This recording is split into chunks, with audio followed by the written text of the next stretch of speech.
member. It is mandatory that every member of team will speak. Story timing will be at least 3 minutes. Your team will be judged on facial expression, voice modulation, length of story, content of story, coordination, emoji. Warning bells will ring after 5 minutes. And your anchor is Anjali Viswakarma and कर Pooja सकते are एकदम उनका Anjali close up दे दो Viswakarma and Chris Verma. क्या बोल रहे हैं? ठीक है एकदम क्लोजअप दो एकदम आगे ले जाओ हाँ नहीं जाओ एकदम आगे क्योंकि कभी कभी मौका अंजलि मैम का So I request Honorable Chris Verma to bring us the competition. So please. Thank you ma'am Thank you, sir.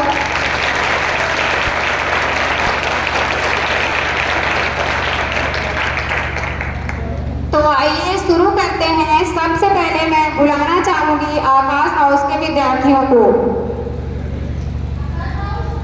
Akash house student please come to the stage and tell your stories. Story name is Draupadi तीर हरण।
Good morning everyone.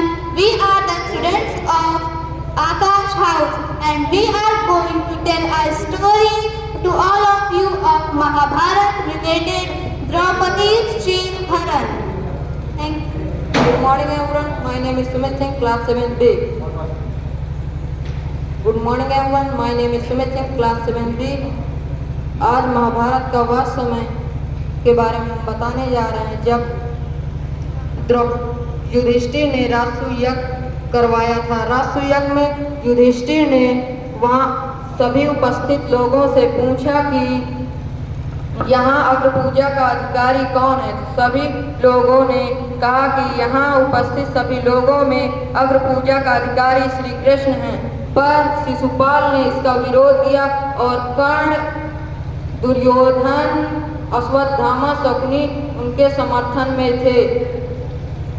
तभी वो गालियाँ देता रहा श्री कृष्ण को। 96 गालियाँ देने के बाद श्री कृष्ण ने उसे सावधान कर दिया कि अगर तुम 100 गालियाँ से एक भी गाली ज़्यादा दिए तो वह तुम्हारा अंतिम समय होगा।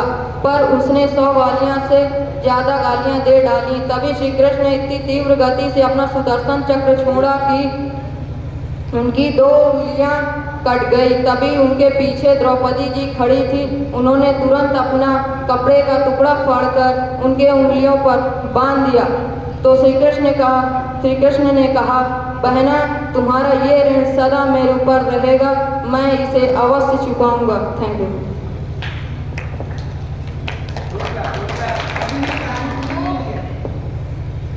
और एक दिन सभी पांडवों ने एक मायावी महल बनाया।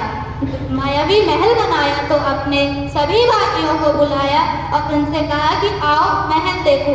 सभी आते हैं, कौरव आते हैं, रिश्तेदार आते हैं। उसी में दुर्योधन को महल समझने में थोड़ी देर लगी क्योंकि वो मायावी महल था। तो क्योंकि वो मायावी महल था तो उसका मार्ग और उसका सरोवर एक समान था, समान प्रतीत हो रहा था। तो दुर्योधन विचलित हो गए और वो सरोवर में जाकर गिर गए। वहीं पे से द्रौपदी जी जा रही थी तो उन्होंने विचार किया कि दुर्योधन के साथ व्यंग किया जाए, तो उन्होंने कह दिया कि अंधे का पुत्र अंधा। ये बात सुनकर दुर्योधन के मन में कहा, उनके मन में ये उनके प्रति ईर्ष्या का भाव उत्पन्न हुआ और वहीं से महाभारत के युद्ध का बीज रोपण हुआ। दुर्योधन वहाँ से चले जाते हैं, जाकर अपने मामा शकुनी से कहते हैं कि मुझे उस द्रौपदी और पांडवों से बदला लेना है। मामा शकुनी ने कहा ठीक है, ये हम यहाँ दृष्ट कीड़ा का खेल खेलेंगे। ये पासे मेरे पिताजी की अस्थियों से बने हैं। मैं जैसा कहता हूँ ये वैसे ही पलटते हैं। दृष्ट कीड़ा खेलेंगे तो ये पासे मैं जैसे कहूँगा वैसे ही पलटेंगे। पांडव वापस आते हैं तो खेल आरंभ होता है।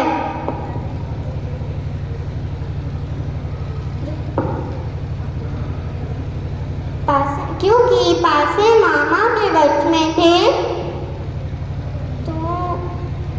तो पांडव जो भी दांव लगाते वो सब कुछ हार जाते।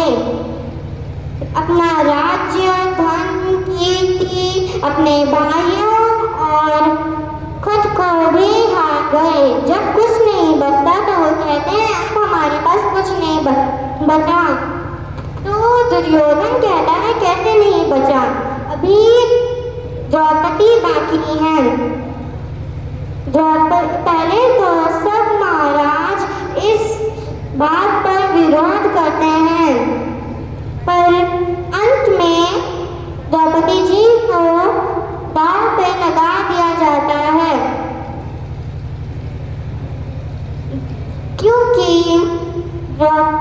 क्योंकि पासे मामा के वश में थे, द्रौपदी जी को पांडव हार जाते हैं। पांडव इस क्रीड़ा में द्रौपदी जी को हार जाते हैं। फिर दुर्योधन दुशासन से कहता है कि महल से जाकर द्रौपदी जी को लेकर आओ। फिर दुशासन महल जाता है और द्रौपदी से कहता है कि तुम मेरे साथ दरबार चलो। द्रौपदी जी मना कर देती हैं। फिर दुशासन उनके केस पकड़कर अपने कृष्णा हुआ दरबार ले जाता है। वो उनसे माफी मांगती है, विनती करती है कि मुझे राजदरबार मत ले जाओ, लेकिन फिर भी दुशासन उन्हें राजदरबार ले जाता है। वह कहती है कि मैं अभी रजस्वला अवस्था में हुई। इस अवस्था में कुछ दिनों तक रानी और राजकुमारियां अपने कक्ष से बाहर नहीं जाती हैं, लेकिन फिर भी दुशासन उन्हें राजदरबार ले जाता है। वहाँ जाकर दुर्योधन दुशासन से कहता है कि तुम द्रौपदी को निर्वस्त्र करो। उस समय ऐसा नारियों का अपमान राक्षसों तथा किसी अन्य राजाओं की सभा में भी नहीं हुआ था, जिस प्रकार द्रौपदी का अपमान दुर्योधन की सभा में हुआ। अब दुशासन द्रौपदी की साड़ी खींचने लगता है। द्रौपदी प्रार्थना करती है द्रोणाचार्य से, भीष्म पितामह से, राजा से और सभी पांडवों से, लेकिन उनकी मदद कोई नहीं करता है। जब द्रौपदी की साड़ी खींची जाती है तो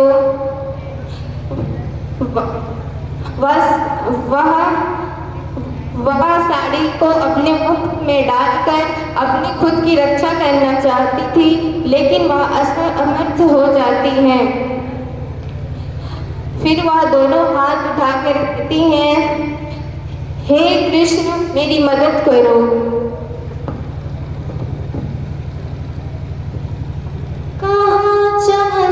पे हो प्यारी कन्हैया, यहाँ लाश मेरी लुटी जा रही है, दुशान के हाथों तेरी द्रौपदी की सभा बीच साड़ी खींची जा रही है। गुरुद्वार बोलो, पितामह बोलो, तुमसे तुम्हारी बहन पूछती है। पांचों पति आज बैठे सभा में, महलों की रानी लुटी जा रही है। जिन्होंने कभी मेरी सूरत न देखी, वो देखेंगे आज बदन मेरा रंगा। जुआ में पति जी मेरे हारी है बाजी, महलों की रानी लुटी जा रही है। कहाँ जा छिपी हो प्यारी कन्हैया, यहाँ लाश मेरी लुटी जा रही है। आओ कन्हैया आओ मुरारी, तुमको पुकारी बहना तुम्हारी।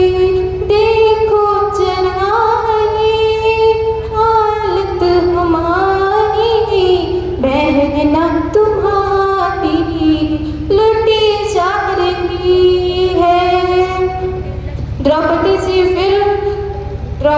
जी की आवाज सुनकर के श्री कृष्ण द्वारिकाधीश से दौड़े चले आते हैं। वह नंगे पैर द्वारिका से दौड़े चले आते हैं।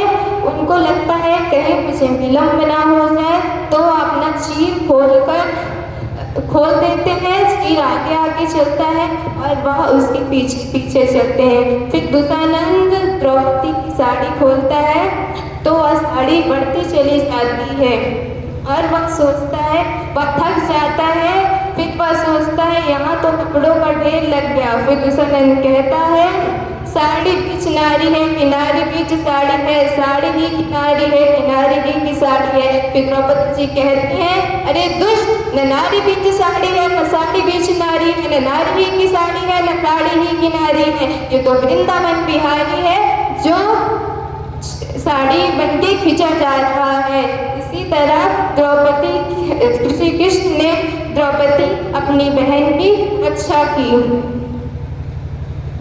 इस कहानी के माध्यम से हम आपको यह अवगत कराना चाहते हैं कि द्रौपदी की उस समय में द्रौपदी की रक्षा श्री कृष्ण जी ने की थी, परंतु आज के समय में स्त्रियों की सुरक्षा कौन करेगा? इस समय में स्त्रियां बिल्कुल भी सुरक्षित नहीं हैं। आजकल जितनी सुरक्षा किसी एक नेता को, किसी एक व्यापारी को, किसी एक हस्ती को मिलती है, अगर उतनी ही सुरक्षा हमारे देश की स्त्रियों को मिले तो वह भी सुरक्षित महसूस कर सकती हैं। Onwards, we consider that women are the face of goddess.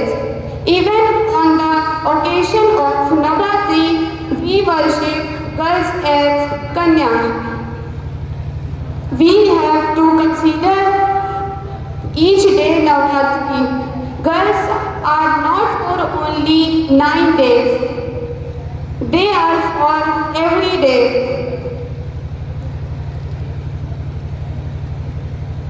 They are for every day. Everyone should have changed their mentality so every woman live with security. So we should have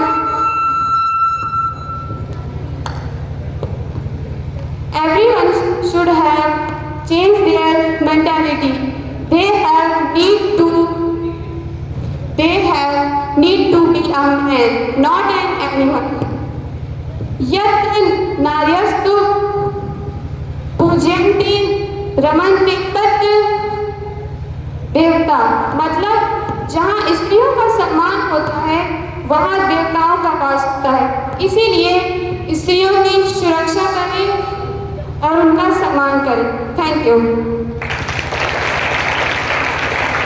Thank the students of Akash House. Now I call the students of White House with their story. So audience, please put your hand together for White House.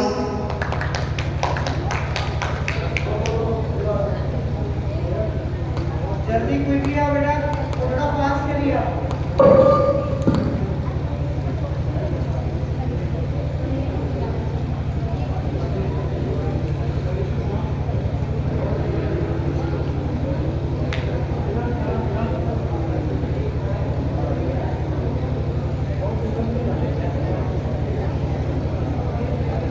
जल्दी जल्दी जल्दी करिए।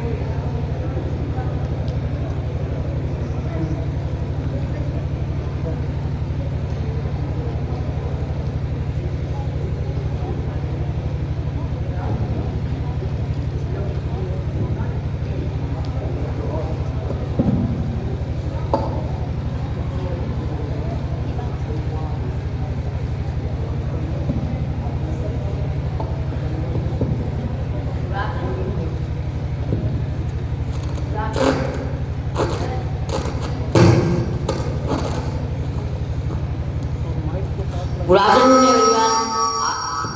Good afternoon, everyone. Good afternoon, everyone. We are in Vayu House. I am Ritik as Bhishma Pitama. I am Dipanshi Yadav as Rajguru. I am Shiva as Duryodhan. I am Krishna Pal as Dronacharya. I am Umar as Sri Krishna. I am Nitik Kumar as Samay. अभिमान जन्म से ही अंधा होता है, वो केवल अपने आप को टटोल कर छू सकता है और बस इसलिए वो असत्य और असहाय होता है और हर आहट पर डर जाता है कि कहीं कोई उसकी घात में तो नहीं। यही हाल दुर्योधन का है। वो यह नहीं देख सकता कि स्वयं हस्तिनापुर का अस्तित्व खतरे में है।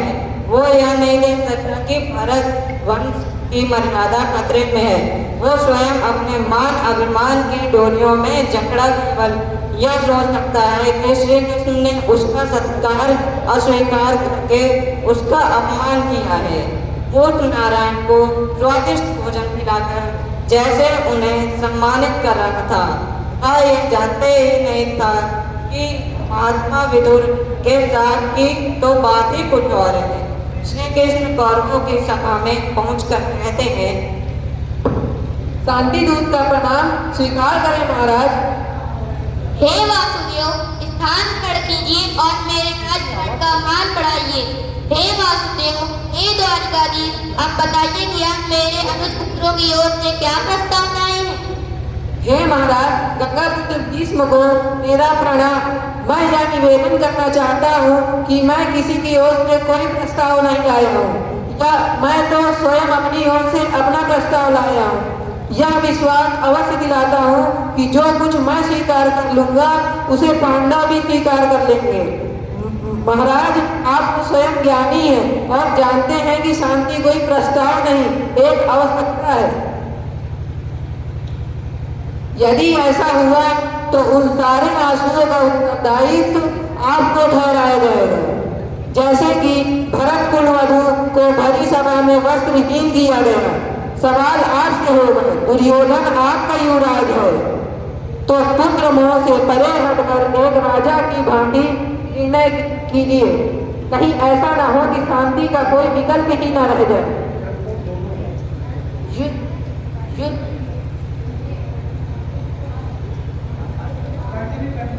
युद्ध तो कदाचित कोई नहीं चाहता केशव। यदि युद्ध कोई नहीं चाहता तो कदाचित क्यों? पितामह, युद्ध चाहने वाले इधर भी हैं और उधर भी हैं। पितामह, समझाइए अपने नरेश को। यदि कौरव और पांडव एक हो जाएं तो सारा संसार उनका हो सकता है। कुल को एकत्र कीजिए नरेश, कुल को एकत्र कीजिए। पांडव आपके स्नेह की छाया में पले बड़े हैं। आपके स्नेह और आशीर्वाद पर उनका उतना ही अधिकार होना चाहिए। ये धर्मध्वज के रक्षक इंद्रप्रस्थ उन्हें लौटा दीजिए। वासुदेव, ये शांति पुरस्कार स्वीकार नहीं है। सोच तो लेते पुत्र। इसमें पूछना क्या है पितामह? शक के अनुसार उन्हें 12 वर्ष का वनवास स्वीकार कर लेना चाहिए था और वो साम्राज्य मांग रहे हैं। अपनी आँख की आँच को धीमी करो दुर्योधन, धीमी करो। जैसे कुल्हाड़ी वृक्ष को काट देती है, वैसे व्यक्ति का कपट कुल्हाड़ी बनकर व्यक्ति को काट देता है। यहाँ भी देखो केशव मित्र की भांति बोल रहे हैं।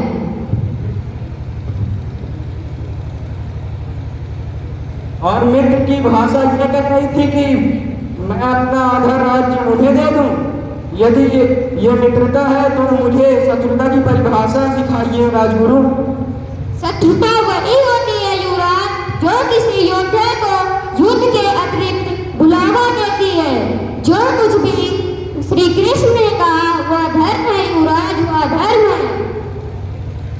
इंद्रप्रस्थ मैं कभी नहीं दूंगा राजगुरु। हाँ, वासुदेव के पास कोई और प्रस्ताव हो तो मैं उस पर विचार कर सकता हूँ। आप लोग दुर्योधन की शुभ चिंतक हैं, इन्हें समझाइए, क्योंकि भरत वंश के भविष्य को इस नासमझ योद्धा की महत्वाकांक्षा पर बकी नहीं चढ़ाया जा सकता। यदि प्रस्ताव का ही प्रश्न है युवराज, तो मेरे पास एक और प्रस्ताव है। यदि दुर्योधन इंद्रप्रस्थ रखना चाहे तो महाराज अवश्य रख सकता है। मैं पांडवों की ओर से सिर्फ 5 गांव मांग रहा हूँ। 5 गांव? और वो भी उन पांडवों को? मैं उन पांडवों को सुई की लोग जितनी भी उम्मीद नहीं दूंगा। हे दुर्योधन, अपनी माता श्री शिवभद्रिनी गांधारी को अपने शौक पर खिलाफ करने के लिए क्यों आमंत्रित कर रहे हो? वासुदेव, यदि तुम दूत न होते तो मैं तुम्हारे ये कहने पर। दुर्योधन, इन्हें बोलने दीजिए पितामह। यदि मैं दूत न होता तो क्या कर लेते दुर्योधन? यूं मेरी माता श्री की बात करने पर मैं तुम्हारी जुबान खींच लेता और तुम्हें बंदी बनाकर कारागार में डाल देता। राजदूत को बंदी बनाओगे? युवराज उस अतिथि को बंदी बनाओगे जिसके स्वागत के लिए गुरु श्रेष्ठ गंगा पुत्र भीष्म और आचार्य श्रेष्ठ द्रोण और कृप गए थे। हे अहंकारी दुर्योधन, यदि हमें बंदी बना सकते हो तो अवश्य प्रयत्न करके देख लो। सैनिकों, बंदी बना लो इस भोले को। Thank you.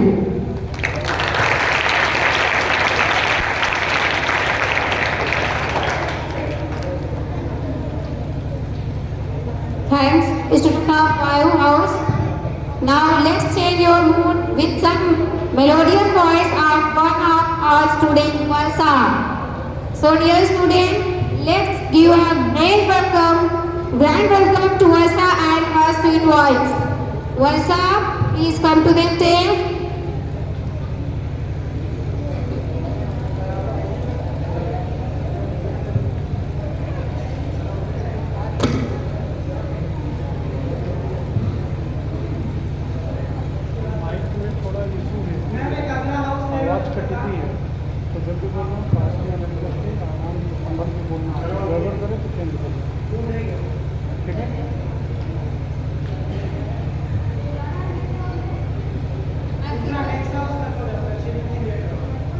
Now I call the students of Agni House. Please come to the stage and tell your stories.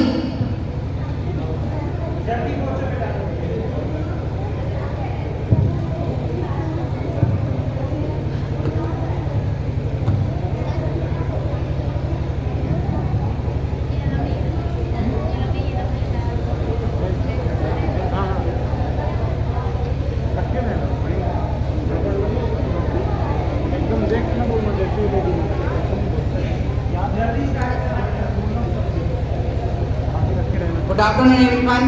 We are the student of Red House. We are presenting a small story. I am Daksh. I am Drishtrashtra. I am Sachin Singh Tawar as Sanjay. Arjun.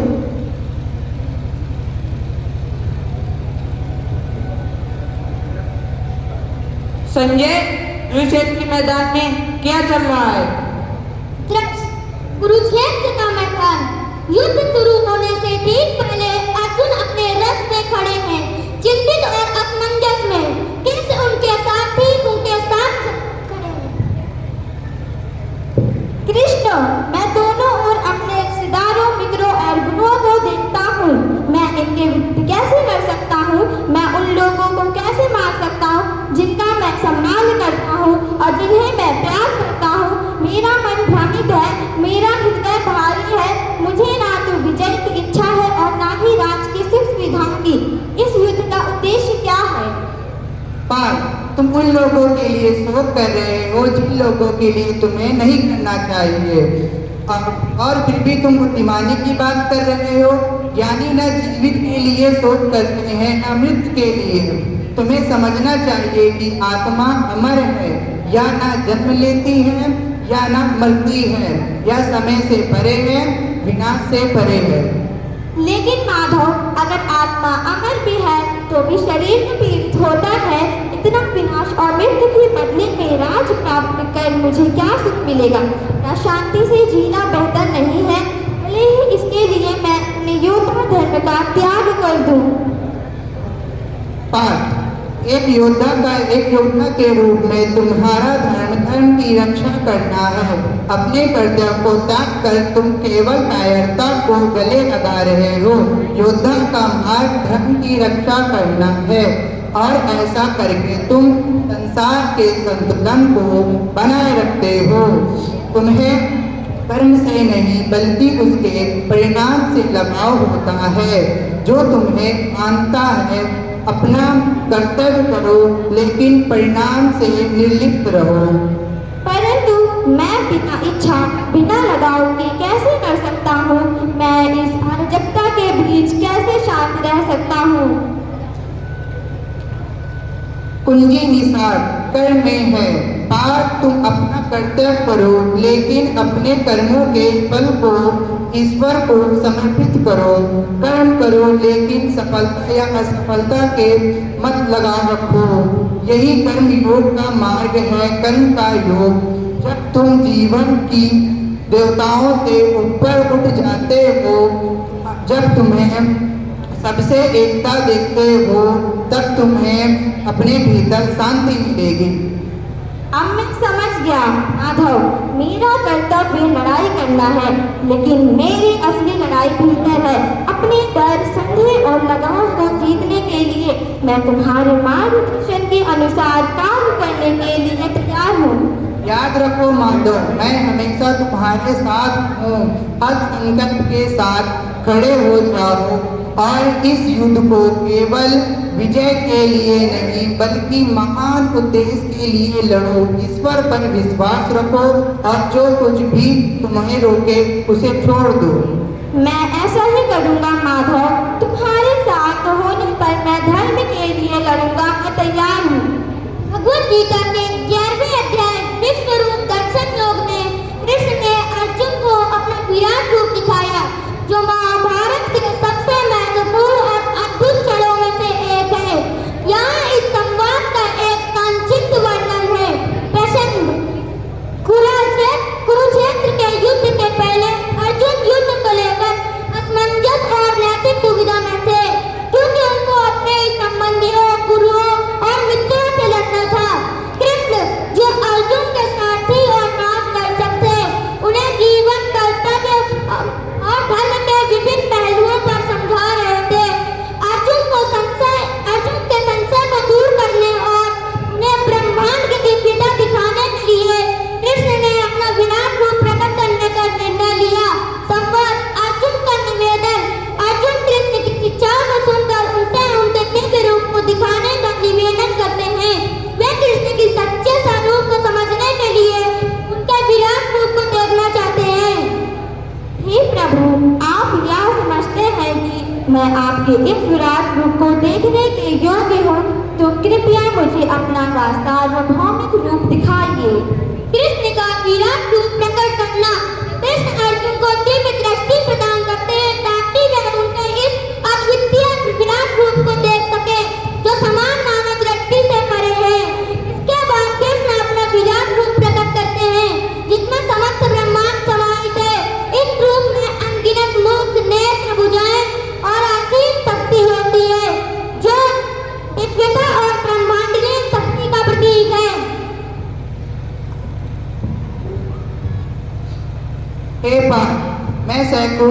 हजारों रूप को देखो, विभिन्न प्रकार के दिव्य अनेक रंगों और आकारों के। अर्जुन की प्रतिक्रिया। विराट रूप को देखकर अर्जुन विस्मय और भय से भर जाते हैं। वे देखते हैं कि इस विराट रूप में संपूर्ण सृष्टि, देवता, जीव और तत्व शामिल है। वो यह भी देखते हैं कि युद्ध के दोनों पक्षों के योद्धा समय के फल से नष्ट हो रहे हैं, जो कृष्ण के विराट रूप का ही हिस्सा है। मैं आपको अनेक रूपों में देख रहा हूँ। आपके अनेक हाथ, पेट, मुख और आंखें हैं। हे विश्व के स्वामी, मैं आपको हर दिशा में देख रहा हूँ, अनंत रूपों के साथ, जिसका न कोई अंत है, न मध्य, न ही कोई आरंभ। कृष्ण का स्पष्टीकरण। कृष्ण बताते हैं कि उनका विराट रूप उनकी देह शक्ति का प्रकट रूप है और देह सृष्टि के निर्माता, पालक और संहारक है। वे अर्जुन से कहते हैं कि यह रूप युद्ध के अनिवार्य परिणाम और सभी प्राणियों के भाग को दर्शाता है। मैं काल हूँ जो संसार का नाश करने आया हूँ और यह सभी लोगों का संकल्प करने के लिए आया हूँ। पांडवों को छोड़कर यहाँ दोनों पक्षों के सभी सैनिक मारे जाएंगे। अर्जुन की सरल गति। कृष्ण की दिव्यता को समझकर और यह जानकर कि मानव चिंताएं ब्रह्मांडीय योजना के सामने नगण्य है, अर्जुन कृष्ण के प्रति समर्पण कर देते हैं और अपनी भक्ति और श्रद्धा व्यक्त करते हैं। हे विश्व के प्रभु, आपके इस रूप को देखकर, जिसमें अनेक मुख, विचार, भुजाएं, जांघें और चरण है और जो अनेक पेटों और भयानक दांतों के साथ है, सब दिशाएं कांप रही हैं और मैं भी कांप रहा हूँ। कृष्ण का समान रूप में वापस आना। अर्जुन के भय और श्रद्धा को देखते हुए कृष्ण उन्हें आश्वस्त करते हैं और अपने समान रूप में लौट आते हैं।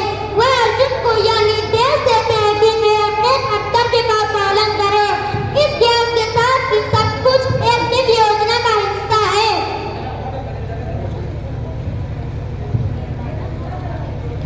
इस भयानक रूप को देखकर भयभीत और भ्रमित मत होयो। अब बिना किसी भय के शांत मन से मेरे इस रूप को फिर से देखो। यह क्षण भगवद गीता में अत्यंत महत्वपूर्ण है, क्योंकि यह कृष्ण की दिव्यता और ब्रह्मांडीय भूमिका को दर्शाता है और यह संदेश भी देता है कि अपने कर्तव्य को बिना किसी आसक्ति के दिव्य योजना पर विश्वास करते हुए पूरा करना चाहिए। माधव, मैं युद्ध के लिए तैयार हूँ।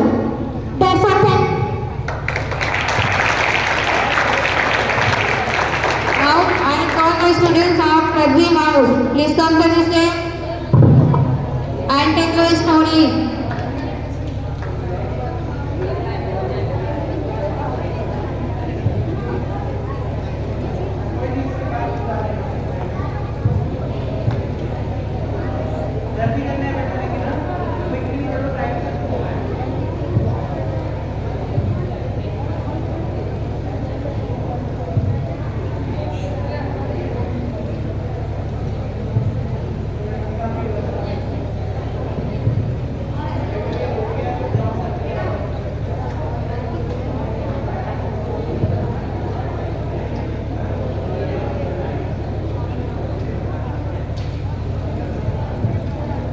Good afternoon, everyone. We are the students of Rugby House. We are going to tell a story of Krishna and Duryodhan Samvad.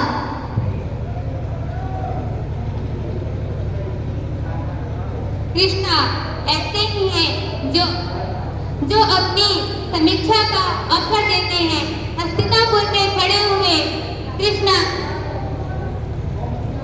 जिनकी भगवत्ता के विषय में स्वयं जानते हैं, द्रोणाचार्य स्वयं जानते हैं, धृतराष्ट्र स्वयं जानते हैं, पितामह भी।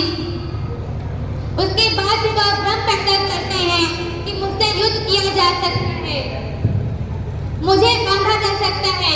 आप सब जानते हैं कि एक बार बचपन में कृष्ण अर्थात द्रौपदी अर्थात यज्ञसेनी, जो यज्ञ की अग्नि से निकली थी, जिनकी शरीर से सुगंध आती थी, भारतीय स्त्रियों के इतिहास की सबसे लिपिक चरित्र द्रौपदी।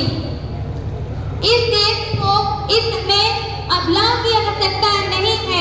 अपने केसों पर अगर कोई निर्लज हाथ उठा दे तो उसकी छाती फाड़ कर देने का साहस पैदा करने वाली द्रौपदी है। भगवान युद्धों शांति लेने गए थे। भगवान युद्धों शांति देने गए थे। जब पांडव खाना खा रहे थे, युधिष्ठिर ने विशेष रूप से कहा, माधव मैं युद्ध नहीं चाहता, आप जाना और कहना बस हमें 5 गांव दे दें, हम पांचों भाई अपना काम चला दें। माधव ने कहा, जी बड़े भैया जैसा आप कह रहे थे वैसा ही होगा। लेकिन माधव तो युद्ध ही चाहते थे। छोटे छोटे गांव को अलग करके एक अखंड भारत का निर्माण करना चाहते थे। शांति ऐसे नहीं आती, शांति ऐसे नहीं आती। शांति तब तक जब तक सुख भाग का अंदर हो, तब तक सुख नर का भग हो, नहीं किसी का अधिक हो, नहीं कम हो। यह कहा अर्जुन ने, लेकिन युधिष्ठिर ने नहीं माना, बड़े भैया ने नहीं माना। यह जो बड़े भैया लोग होते हैं बहुत ही शांतिपूर्ण होते हैं। इन्हें केवल शांति शांति शांति चाहिए। हमें कुछ युधिष्ठिरों की आवश्यकता है, पर हमें कुछ ऐसे लोगों की भी आवश्यकता है कि जरूरत पड़ने पर अगर कोई दुष्ट पापी निर्लज किसी कुलवधु के आसन पर हाथ डालने की कोशिश करे तो वह बिना बड़े भैया से पूछे अपना औजार गांडीव और गदा उठा ले, और अगर समय पर देरी हो गई तो यह समझ लेना कि समाज महाभारत की प्रतीक्षा कर रहा है, इसे कोई नहीं रोक सकता। द्रौपदी ने भोजन कराया।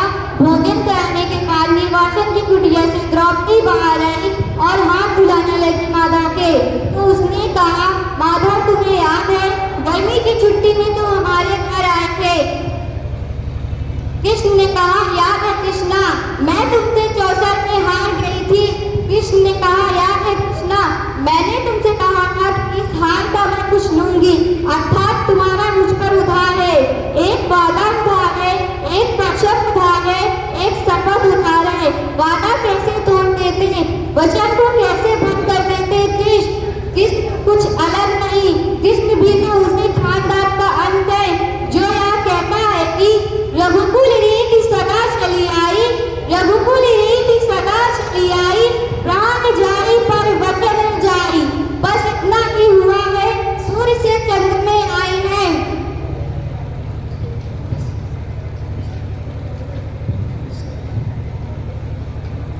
कृष्ण ने हंसकर कहा, मांगो क्या मांगती हो, आज क्यों मांगती हो? द्रौपदी ने कहा, आज जरूरी है, हस्तिनापुर क्यों जा रहे हो? कृष्ण ने कहा, अरे अंकल बात नहीं सुनी, भैया लोग बोल रहे थे शांति लेने जा रहा हूँ। द्रौपदी ने कहा, तुम्हें उस हारी हुई बाजी की शपथ देती हूँ कि युद्ध लेकर ही लौटना। लेकिन कृष्ण को पता ही था कि युद्ध ही मिलेगा। लेकिन सठ को, मूढ़ को, दुष्ट को अंतिम समय बताने संभव है, ताकि विश्व भर को, समाज को पता चल जाए कि यह तो पिटने का ही अधिकारी है। किसी दुष्ट को, किसी मूर्ख को, किसी तरह को, किसी पापी को अगर आप सड़क के बीच मार दो तो 4 लोग उसके साथ खड़े हो जाएंगे और कहेंगे कि क्यों इस भले आदमी को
खाएंगे, हम वही खुशी से खाएंगे, परिजन पर ऐसी ना उठाएंगे।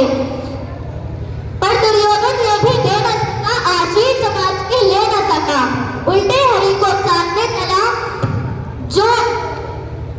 जो था असाध्य वो बांटने चला।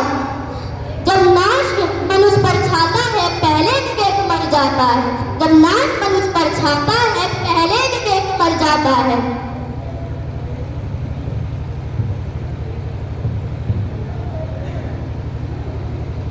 हरि ने भीषण हुंकार किया, अपना स्वरूप विस्तार किया, डगमग डगमग दिग्गज डोले, भगवान कुपित होकर बोले, जंजीर बढ़ाकर साथ मुझे, हाँ दुर्योधन बाण मुझे, या देख जगत मुझ में लहरा, या देख पवन मुझ में बहरा, मुझ में झंकार सकल,